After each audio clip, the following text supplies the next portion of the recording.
Greetings, fans and subscribers, and thank you all for tuning in one more time. We are in between seasons for our Calgary Battletech League, but we thought we would provide you with some extra content. We're going to be starting up a new show called Rambletech, where we get a couple of guys and we pick a Battletech topic and we just ramble.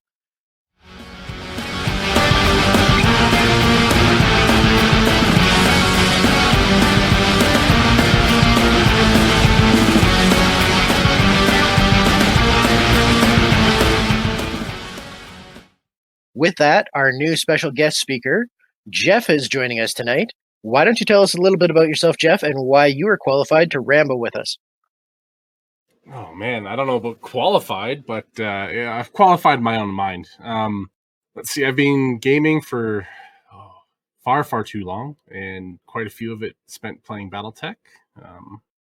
And I enjoy rambling. As you guys both know, I like to sometimes be the voice of dissent on some things, and I like to think I know what I'm talking about, but that's not always the case.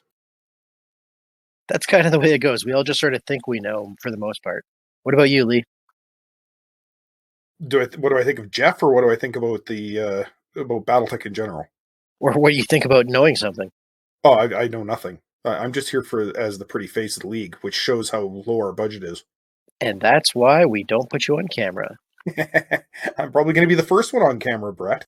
Yeah, overall, what I do know is I'm very much like Geoff. I've been playing Battletech, or gaming in general, since about 15, so 31 years. Battletech for... God, you're old. Yeah, I am. Battletech for about 30 years. So just a little bit after it started. I know a few guys that were playing Battle Droids. Please don't sue us, Lucas. But that I remember hearing about that kind of stuff. And my introduction was in the Succession War stuff just before the clans. Played lots of Battletech with that, and then joined League and never looked back. You and Geoff were actually, I'm not going to call them idols, but you guys were influential on my enjoyment of playing League. You know, if they're going to let a little baby like Brett come and play, that was very inclusive. Just so everybody knows, Brett is definitely a baby face. So when I first met him, I thought he was 16. Didn't realize he was only like a year younger than I am. And you're being generous. I'm pretty sure you thought I was like 12. Yeah, well, I don't want to be insulting. And then Geoff was, I think, an A-side player when we used to have an A and B side right from the very beginning of the start of the league, 2 different divisions. And Geoff was an A-side player, so I thought, oh, this is an elite player. Like, I got to pay attention to what this guy's doing. Then I watched him play a little bit and realized, well, he's no better than me. He just has luckier dice. Hey, it's a dice game, right? You just got to make sure you roll those loaded dice. So what's our topic today? Because we're doing a first show, we're going to stumble a little bit, and we don't have anybody requesting anything. However, that being said, with the next season, we're adding faction-based technologies. So our faction choices will be a little bit more specific. Let's talk about C3 and grouping it with C3I, and just start a conversation about that. Geoff, we know what your opinion of this is on our level. Why don't you tell the world what your opinion of C3 and C3I is? I think C3I is great when it comes to a campaign. In the setting that we have made for the league here, I don't think it's feasible. Okay, why is that? The BV penalty, if you play it with the current rules, is very tough. That and the fact the league runs with individual mech initiative on top of Lance initiative. There's a lot of things that come into play, and with the new year that we're going into for tech-wise, quite a few mechs also pack ECM. So I think getting your Lance into your C3I Lance into a position to get you shots or good numbers for shots on a regular basis isn't worth the penalty you suffer currently. All right, let's take a step back for a sec. Lee, why don't you define for our listeners that might not be familiar with it, what C3 network does? So I'm going to start with C3 because C3 and C3I are slightly different. C3 has 2 components, a C3 master and a C3 slave. The C3 master is a 5-ton master computer that coordinates at least a lance of mechs, so 3 of your lance mates and the master mech, into a communications system that uses the closest mech to the target's if they have line of sight, for figuring out your target numbers. So the best way to explain that would be a mech that is 14 hexes away as your spotter, and you have another mech standing 21 hexes away as the firing unit. You would calculate your range to hit from the closest unit, so that 14 hexes. So your LRM 20 would be at medium range instead of long. The system also is affected by ECM. If the ECM either envelops the spotting unit or blocks the direct line from the spotting unit to the firing unit, it is disrupted and can't be used for the targeting system. If there is a straight line from the spotting unit to another friendly unit and then to the firing unit, it gets the advantage. The system is quite fragile, like Geoff was saying. You can block it off, but if used properly, it really increases your range benefits. All right, well, let's start and concentrate on the benefits of C3. What makes up a good lance? What you would consider benefits of having in a network, and what it can bring to the table to try and get us going. Geoff, what's the number one thing that you would want in a C3 lance? Oh, you want an extremely fast and mobile scout be your spotter. And why is that? Because it's gonna have to get in close. So the higher the defensive modifier you can get from moving with the help of terrain, the better it can be. Also, you want something that moves quite quickly so that it can reposition fast. Yeah, that's definitely sounds solid. Lee, what's the number one thing that you would want after that? Range weapons. An autocan 20 isn't really any good if the target is more than 10 hexes away. You're not shooting it because the shell can't get there anyway. You want ER large lasers, gauze rifles, LRMs, various PPCs, your light gauze rifle. I've never seen anybody use them with ER LRMs, but that would be really interesting to use. On that note, I'm actually going to disagree with you a little bit on that, only because this is the one time that I think MRMs might be beneficial. It's something that's got relatively low range. It's got a little bit decent. I think they go out to, 15 hexes in total? Yeah, 15 Yeah, hexes. so they've got 15 hexes, so they've got a little bit of range, but they've got a penalty to hit. So if you can get a spotter in there within 3 hexes of your target, you're all of a sudden hitting at short range instead of medium or long, and that penalty is less significant. Sorry, I was just thinking about what you were saying there, bro. No, actually, especially since that will probably be one of the Draconis Combined's faction tech, I agree completely. That is one of the weapons that definitely benefits. Same thing with any of the ER mediums, right? That reaches out to 12. That would definitely have an effect. The biggest problem with the C3 is the ECM having a range of 6, which disrupts the system. Like Geoff said, anybody with any good play or tech choices is going to have the ability to shut you down with a single ECM. If you're in the right positioning, you are, yeah, absolutely. The MRM is a great weapon and benefits greatly, especially with the +1 penalty. Negating some of the range penalties with the C3 system will definitely help. So I think we're all in a universal agreement that you have to have some sort of a spotter. It's best if it can be fast moving so that you can get where you need to and you can keep a defensive mod so you don't just die when you get there. Lee, you're saying that you want something with long range firepower. I absolutely agree with that in the sense that when I have my master, I want to put that on something that's got long range that's not really going to be threatened. So it can just sit back on a hill in some trees and basically support the lance without potentially losing the master. My number one thing, though, is 1 or 2 brawling mechs. Something that you can get into semi-short or medium range that all of a sudden is just hitting that much better. Like the Nodachi with the 6 medium pulse lasers. If you can just get within 6 hexes and then all of a sudden start hitting on short, you're just going to hammer something. Yeah, absolutely. If ECM isn't part of the equation, you've got a huge number of different ways that C3 and C3I will benefit you. No, I do agree with you, though. I think you do want a mix of mechs still because you're going to have the entire time that you're playing, the enemy's going to be closing with you. So you're going to want something that's going to be able to either slow them down a bit to brawl with, or you're going to have to go heavy in that long range firepower and hope for those good shots to keep them at bay. Now, if we look at it in regards to the long range firepower, if you're going with, say, like something with a couple of ER larges and a gauze, and something else like Archer that potentially, or a catapult with LRMs and C3, your spotter becomes a little bit more flexible, because if all you got to do is hit that 7 hex range, now you can bypass that ECM and you're still getting short range benefits without having to be 1 or 2 hexes away from the target. Though Geoff made a good comment on off camera here. He was talking about the fact that with the individual initiative, it's a lot harder to keep that prime 7 hex distance.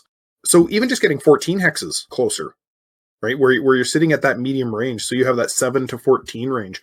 All of your long range firing units, which the magic number is usually 7 to 14 for medium range, you're gaining an advantage right there against your opponents. So if you have that little fast Hussar or Vulcan or Cicada, you can play the range game while your other 3 mechs in your lance are benefiting.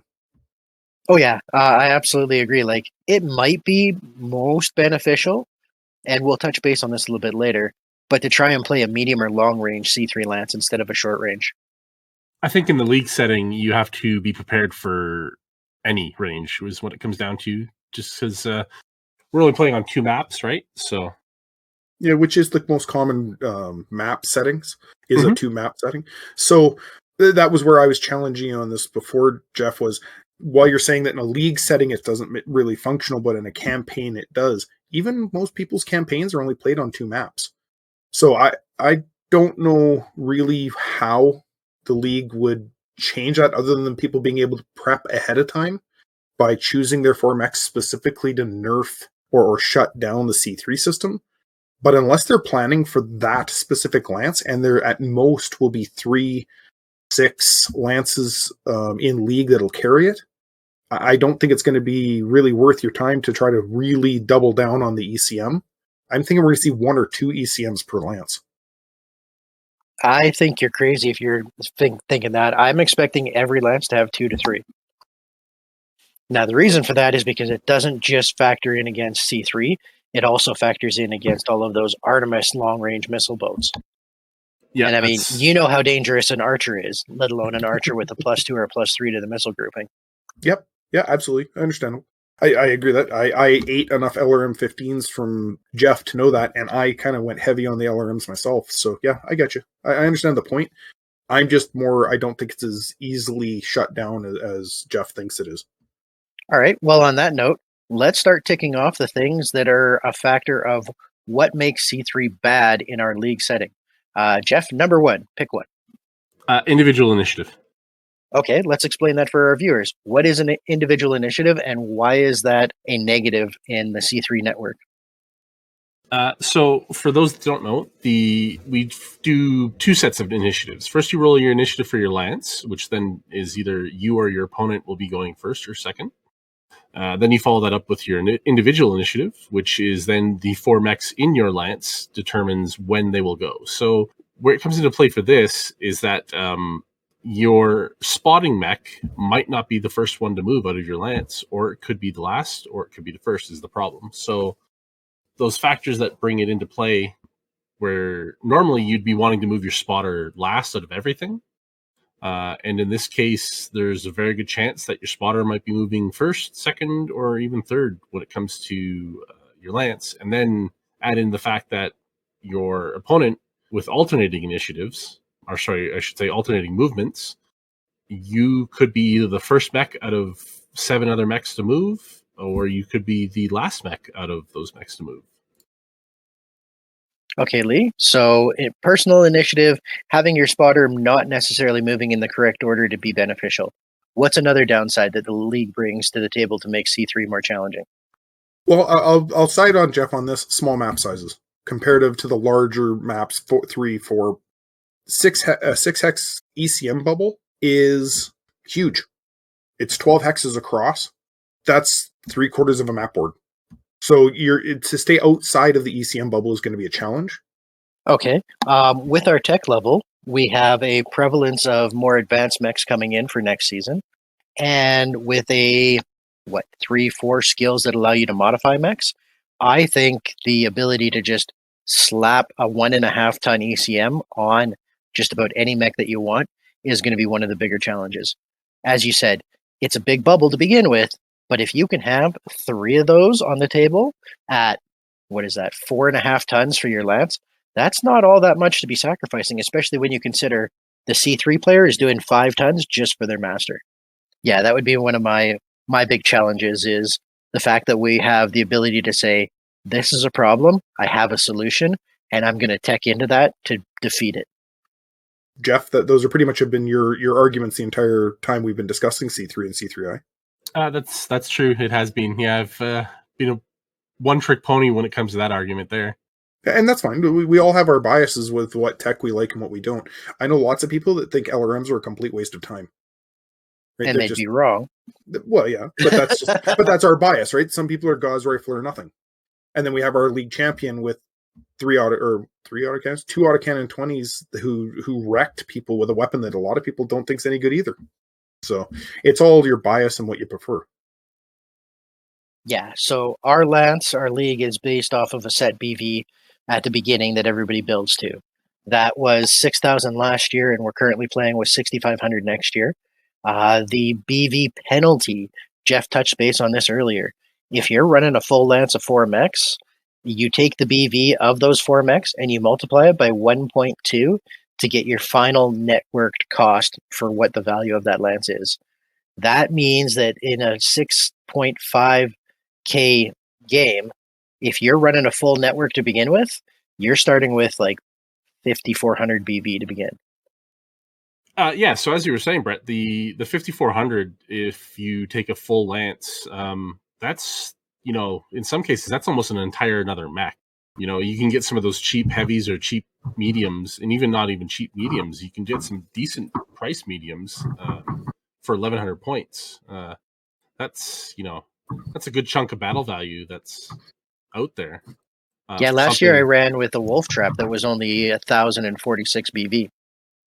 Yeah, exactly. And my Centurion was under 1,000. Yeah, there you go. Right. There's, Steven Sakata, from his, I don't know what it was after the upgrade, but before that, I believe it falls under around 1,000, a little over 1,000.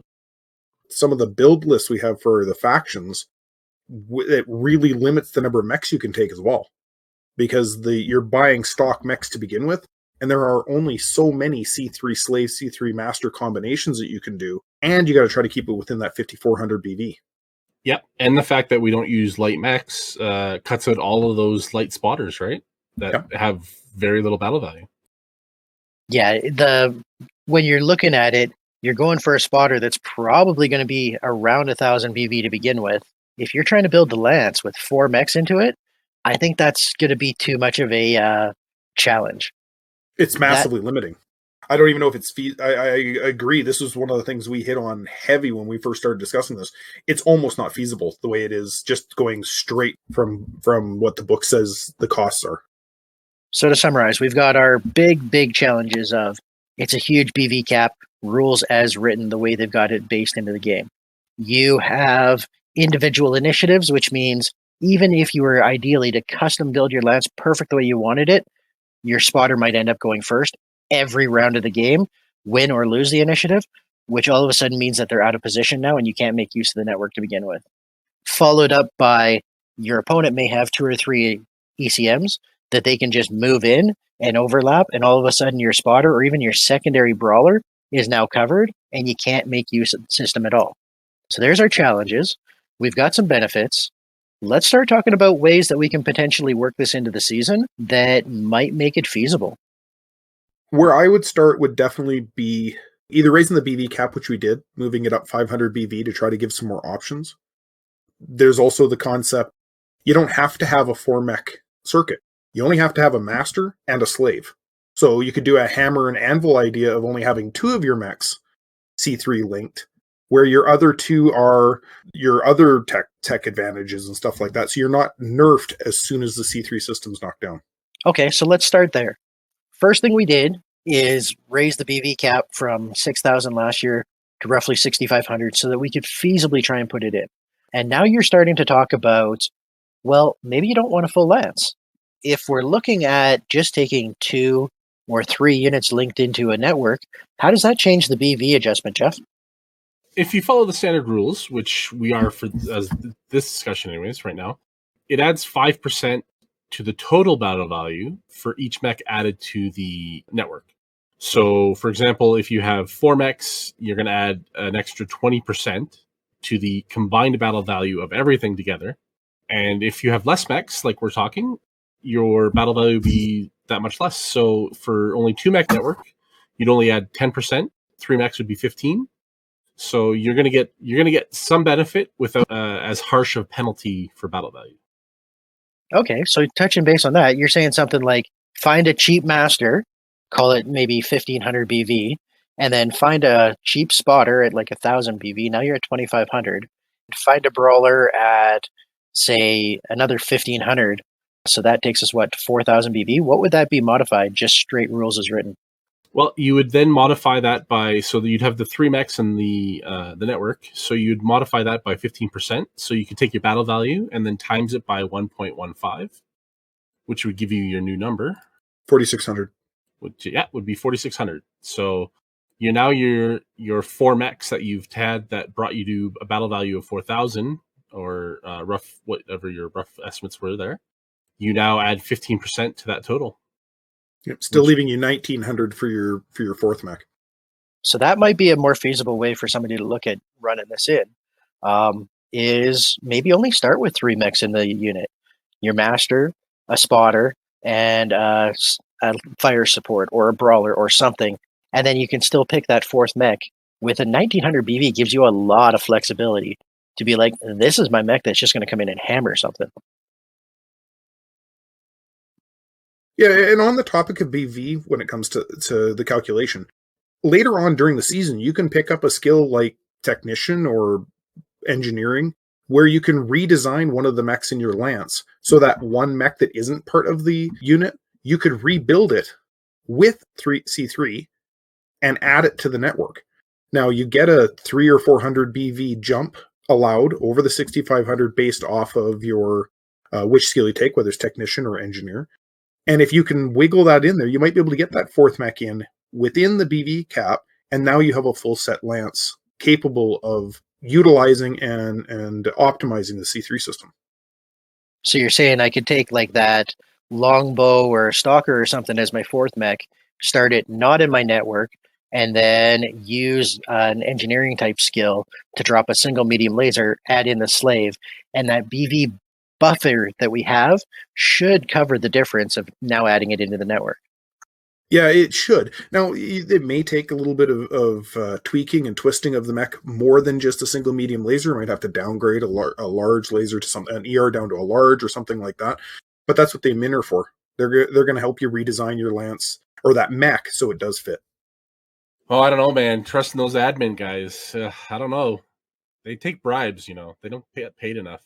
I meant more about starting with 3 instead of 4. I know what you mean, though. Yeah, I think it's feasible. It certainly is feasible. And it, like you say, it gets you that extra battle value to spend on something that maybe you get a really good mech that you drop something out to add that slave in with. Now, while we're on this topic, I think it's still super tight for trying to fit 3 network mechs and choose off of the starting list stock mechs that will do the job that can fit. We're spitballing another idea of if you're starting with only 2 mechs, the Lance in the network, then you just pay the BV. If you're starting with 3, we'll maybe just let you go with straight up BV of the 6,500, and we'll just knock off your first 4 skill points.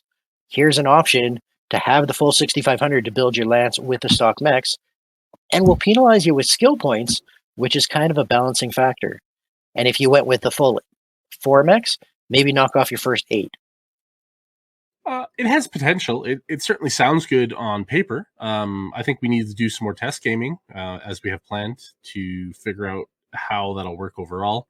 The one thing you do give up is giving up those skill points, which sometimes those skills don't get affected by anything else except your own actions. It's a toss-up, in my opinion. Sometimes it's a good idea to use those skill points for something that you could use every turn.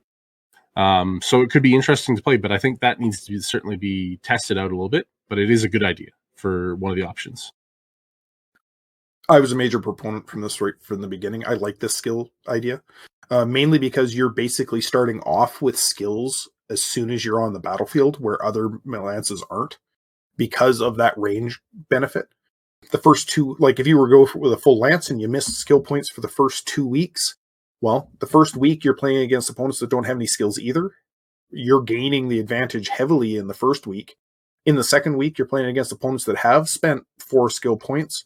So you're still kind of at an advantage because really only one of their mechs is going to be improved. 3 of yours are improved because the spotter doesn't get any advantage, but the 3 other mechs do. And when you get to the third week, if you're going with all 4, I'm just going with all 4 because that's the biggest penalty. You're now kind of playing on an even playing field, right? And after that point on, you've still got 6 more weeks in league play where you're gaining skill points. Really, it's an early on big advantage. And then later on, it's by then you should be good enough with your lance, have figured out how it plays to be able to start doing maneuvering, buying skills that offset what Geoff was saying on the fact that the individual initiative can hose you. We have specific skills that help that some, allow your mechs to move later on in the initiative, allow you to win initiative more often. So therefore your odds of being able to move at least later than most of the opponent mechs makes a big difference. Okay, so we know that the lances are built to begin with by BV. We know that you get skill points every game. How many skill points are we getting? 4 per week. Right, and first season we had an 8. I was worried there. I thought it was a test, trick question. I'm like, pretty sure it's been 4, but have you guys had conversations without me? Oh yeah, we're going to 6. Oh, geez. Well, see, I shouldn't even be on the show. Gunnery every week for everybody. Woohoo! So we get four skill points per week, and we have 8 weeks that are going to generate skill points for a 32 skill point per season. Now, the other reason that we're toying with these numbers the way they are, not just it's 1 week, it's 2 weeks, is also there's a lot of gunnery effective skills. If you spend a 4-point gunnery effective skill, what does the BV change on your mech there, Lee? Oh, wow, you really are throwing me for a loop. To get a gunnery of 3... It's a 10% modifier. Oh, thank you. You should have warned me about that. I would have had my book open. Yeah, 10%, right? So that's a pretty significant jump, too. We did do the math when we were figuring it out. If every mech in your... or 3 of your 4 mechs had gunnery, first off, that's 12 points for your lance. The percentage increase on your overall BV, actually more than all 4 of them when calculating D3. Yes, that was correct. Yeah, I believe that. With if you have gunnery on 3 of your mechs, it's going to be you're going to have a higher overall battle value than if you had 4 of your mechs linked in a network. It's going to be not quite the 1.3 because it's specific per mech for the modifier, as opposed to C3 being an overall modifier. But yeah, it gets pretty close to being, on par. Now, the other option for that, what else can you do with 4-point skill? You mean outside of engineering or technician? Or reassignment. Those are all skills that are about a 1-game spend that allow you to customize your lance and boost your BV by like 300-400 points each time you do that as well. Ways to offset the skill points. So especially with the way some of the rules have been rewritten to make them a lot clearer and a lot more user-friendly. Not a paragraph and a half telling you that you get -1 to piloting. So that's kind of where we come in with the math for what we're trying to, throw against the wall and see what sticks. If you start with 3 mechs in the network and you want to just run with the full 6,500 BV, you sacrifice your first 4 points. If you can build it with the first all 4 mechs in there, you sacrifice your 8 points. And then after that, it discounts you having the option to swap out or engineer something. But as Lee said, you're starting on game 1 with that full 4 network. And somebody else might be like, oh man, I need to swap out 2 of my mechs so that I can have ECM in here. Or I need to engineer this and I need to put a gunnery on that so that I can be competitive with this. We're hoping that might be the balance, but it's got to have a bunch of tests. Yeah, I know, Brett, I know you've had 2 test games already with C3. And I know, so you want to give us maybe a quick rundown of how those 2 games went for the testing? Yeah, absolutely. I built a 6,500 lance, 3 mechs in the network, and one mech with 4 skill points, which I used for engineering to get them into the network as well. I gave my opponent 6,500 BV and 8 skill points to do with whatever they wanted. And both times they ended up running me against 3 ECM suites. And in one game, I just got hammered because my 2 guys that had a little bit of speed both went first or second almost every single round of the game. And I played with like one round where I could actually use the network. Now I was still playing with a fairly even lance. I still built it stock mechs with 6,500 BV, so I wasn't horribly down. Just I didn't really see any benefit from the network. In the other game, I either won initiative or my spotter went 3rd or 4th every round, and I got to have a gunslinger sitting on the hill hitting on 4s and 6s pretty much all game long. Yeah, when things work out right and the tactics work out, there's a massive benefit. The only thing I have to say about that is, did your opponent know when they were building their lance that you were bringing C3? The first opponent built his lance for kind of what he wanted to run regardless next season, knowing that C3's in the thing, but not strictly teching to defeat me playing C3. The other opponent had no idea what I was going to be bringing, just that I wanted to test something out, and he just happened to be like, one of these was stock with C3, and the other 2 engineered to have it. One because he was, scared of Artemis missiles and he knows how efficient they are, and the other one was like, I know C3 is a thing, so if I can shut down the network, that might make more of a difference. The only reason why I'm asking is because last season Artemis was a thing, right? Beagle Active Probe was a thing. At least 4 or 5 lances had at least one mech throwing out an arc missile beacon, which gives you the same advantage as Artemis. Yet ECM was not 3 of 4 mechs. It was one mech would have an ECM, and sometimes a second mech would, usually as an afterthought.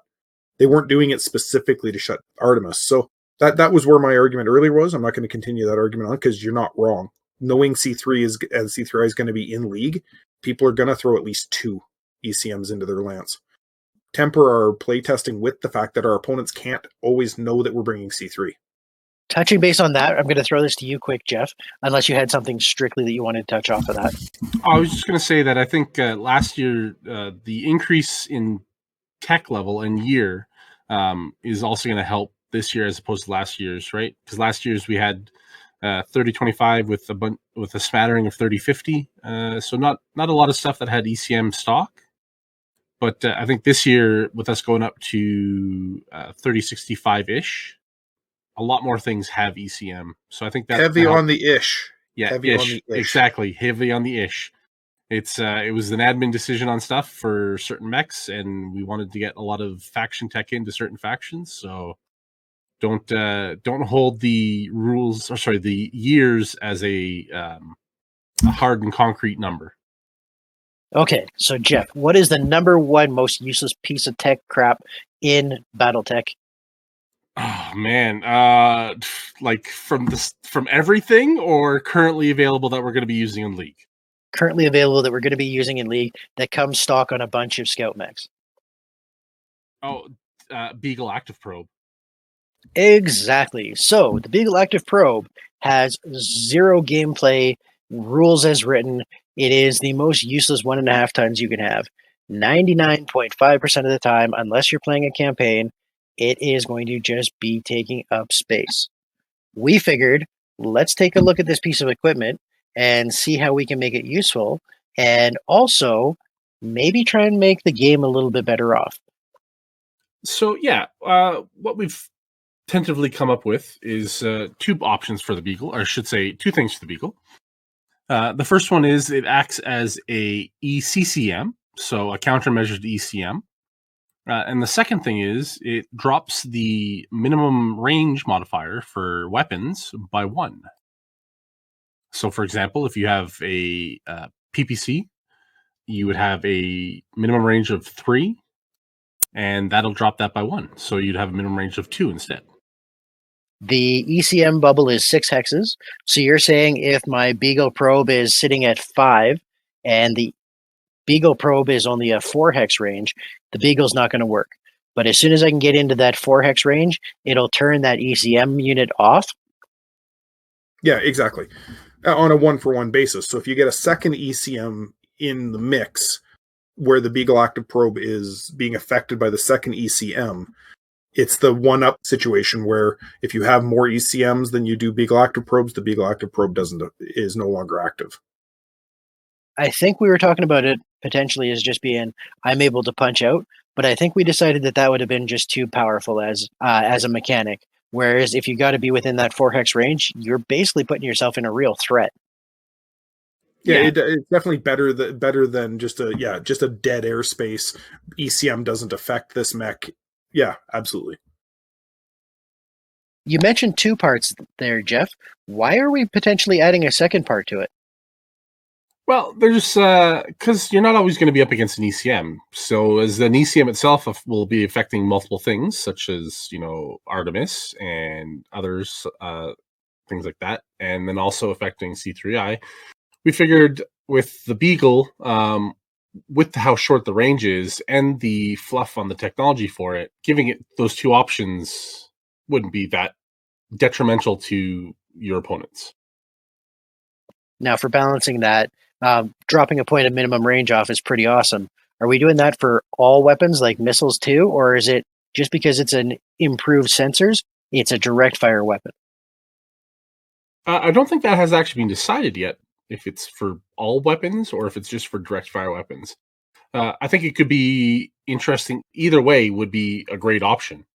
To be honest, I think he's right. I don't think we've talked about it. I think every weapon should be affected by the Beagle Active Probe's enhanced targeting system. It's almost like a halfway point between a targeting computer. It's improving your information about the target you're firing at, so it does help. Might make that LRM-5 on an assassin that much more attractive too. I originally had thought only for direct fire weapons because it was giving you better targeting information, but if you guys make valid arguments for that. So I think we've touched base on most of the things here, except for the second faction that has C3. There's 2 types of technologies, is there not, Geoff? That's correct. You have what the Draconis Combine has, which is C3 Master and Slave variation. And then you have Comstars, which is the C3 Improved. Yeah, that's a really complicated way to explain, in the sense that while there's no C3 Master in the C3I system, it's been spread out among each of the slave, in quotation marks there. The biggest difference is you can't just shut down the entire system by knocking out one mech, being the master. They're all masters. Because somehow Comstar has figured out how to bounce signals off the atmosphere, you have to actually enclose the spotter in an ECM bubble to be able to shut it down. Where with the C3 system, if you're in between the spotter and the firing unit, you can block out the system. Yeah, that's one of the advantages for the C3I is that if you have an ECM within line of sight, well, not line of sight, I should say, but within the draw distance or draw line between you and your target, it's not affected. Yeah, that did come up in one of the play sessions where the guy was like, I've got another assassin, and its whole purpose is to be really fast and go and turn your master off. And then my whole network went down. Yeah, and that's a really valid tactic that was used a lot in a lot of the games I saw in previous seasons that had C3 systems. You just went after the master. Which makes C3 that much more improved, because now you don't have a master. You especially if you're running 3 mechs to begin with, or only going to run 3 mechs in the network, all 3 of them are equal. Doesn't matter which one I lose, it keeps going. Yeah, that's the thing with the C3 master and slave setup, is that if you lose that master, that's points gone, right? You're not getting those back. Whereas at least with C3I, everybody can talk to everybody. All right, so now that we've talked about this first topic, there may be things that we missed. There may be things that we went over more than one time. Ultimately, we want people to be able to play with this technology and have a good game. We want people to be able to play against this technology and also leave the table saying, I had a good game, not wanting to throw their dice across the room and be like, why'd I even show up? He brought C3, I shouldn't have bothered. That being said, We're always looking for our next topics for what we can discuss. Any of our viewers and subscribers, we're happy to have you. Like, subscribe, and share that button, bell icon, whatever it is that the YouTube things do and whatnot. Please, you can also leave us comments on topics that you'd like us to discuss. I just want to say thanks for having me on, and I look forward to future episodes.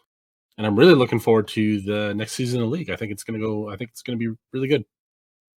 Yeah, I'm looking forward to seeing how things go with your ability to predict games, as well as Brett, who's looking for a 50% or better chance. Jacque was as bad as me, and we'll see if you're any better at guessing who's going to win, who's going to lose. You mean I can't just flip a coin? You can, absolutely. What do you think most of Jacques' bets were? Oh, I don't think he even flipped anything. Maybe himself. On that note, thank you all, everybody. And we'll let Lee wrap her up this time, and we're going to be out. Well, everybody, thank you so much for joining us for this first episode of Rambletech. You've all heard we've started off with some new shows. We have Jacques' Rants. We have Rambletech. We also have Lee's Rules Corners for the next week. Change them. That'll be a few episodes because there's a lot of new skills and a lot of explaining going on. And we're going to be... I've changed mine. It's going to be Illyrian's Command Couch. And I am starting off working on the maps that we use for next season. Oh, that's why you keep sending Jeff and I all those dirty texts. Gotcha. Yeah, so we're going to be getting a lot of this stuff on the go. You're going to be seeing more content as we go. And who knows, maybe Jeff will want to throw out some of his own videos as well. Thank you very much for joining us. What's that, Jeff? I was going to say, really? Can I have like a rant channel? Can that be mine, I guess? Oh, maybe that'll be our special commentators thing. Why Case isn't worth it? Oh, please. Please, if you want to record something like that, I'm quite sure Jacque would be more than willing to share his playlist space with you. Anyway, everybody, thank you so much for joining us. You'll be hearing from us hopefully in the next week with more content.